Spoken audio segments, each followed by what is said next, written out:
Well, you made that pasta, you made that sauce, you had a great dinner that night, maybe 2 nights in a row. Then maybe the third night, manicotti, lasagna. By then you're done. So what do? Well, the first night when I make the big pot of spaghetti sauce and pasta, I take leftover pasta that I make extra of and put it in about maybe 4 cups into a Ziploc bag. And I take about a quart of that sauce and I freeze them both. And about maybe 3 months later, you could take them out and naturally thaw them in the refrigerator. It takes about maybe 3 to 4 days. You don't want to thaw it in your sink. And then you've got some great pasta and some sauce to make spaghetti pie. I take my thawed leftover pasta. Now I don't rinse it. You see how it's kind of sticky still? You want to have that because that's going to help it bind together to make our crust. To make our crust, we're going to take 2 eggs, whole eggs,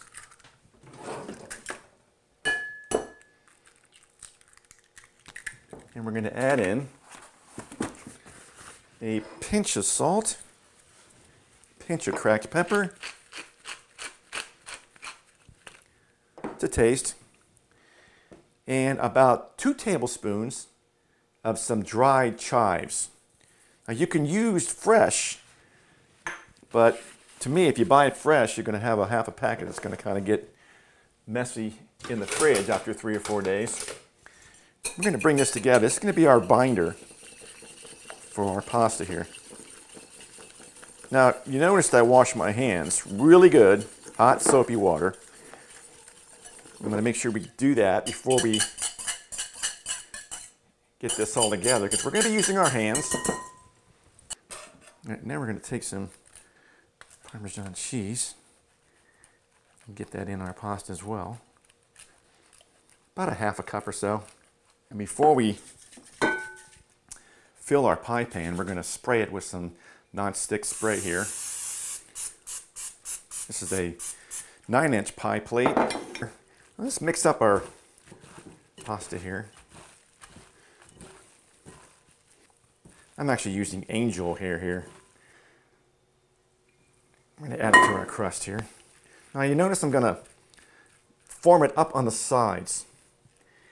And you want to make sure that you have a little bit on the bottom, of course, because that's going to make the crust. Fill in where you need.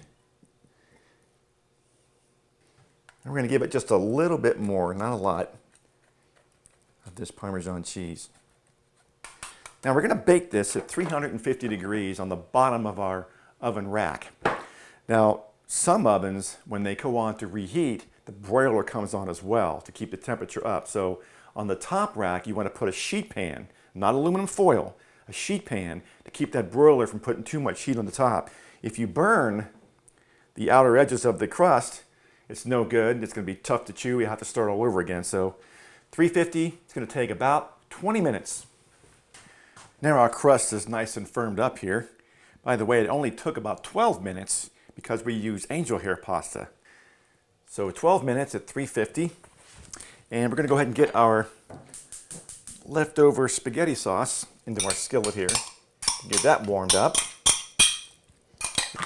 And now we'll go ahead and get our filling made. This is a 15-ounce container of whole ricotta cheese. You can use parts you want, but I like the whole. This is 1 whole egg and 2 whites combined. Can you get that in there? That's going to be our binder. Of course, we're going to add our kosher salt. About a teaspoon and a half, maybe. A little cracked pepper.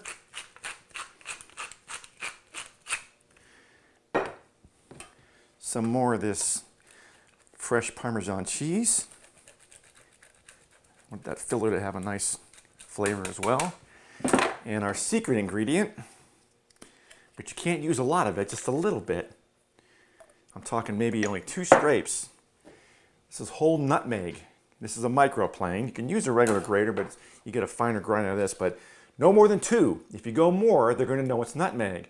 But by only going 2, they're not going to know exactly what it is. And you're going to drive them crazy. And we'll bring this all together. Actually, works better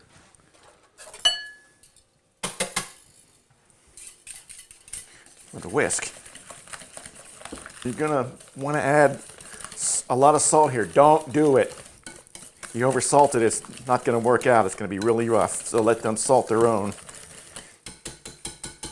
Now we're gonna take our pie crust here. Now we're gonna fill our pasta shell with the ricotta.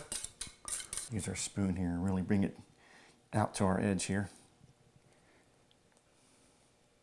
Now the sauce is going to be served under the spaghetti pie.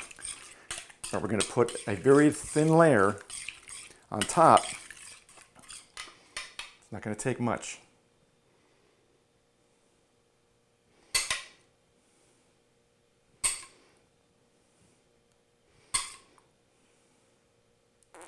Take our spoon and even it out.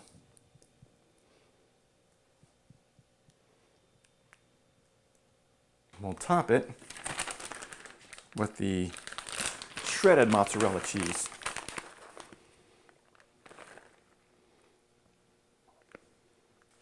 And now we're going to go back into the oven, 350, for about 10 minutes more to firm up that ricotta in the middle. Boy, it looks and smells delicious. Let's serve it up.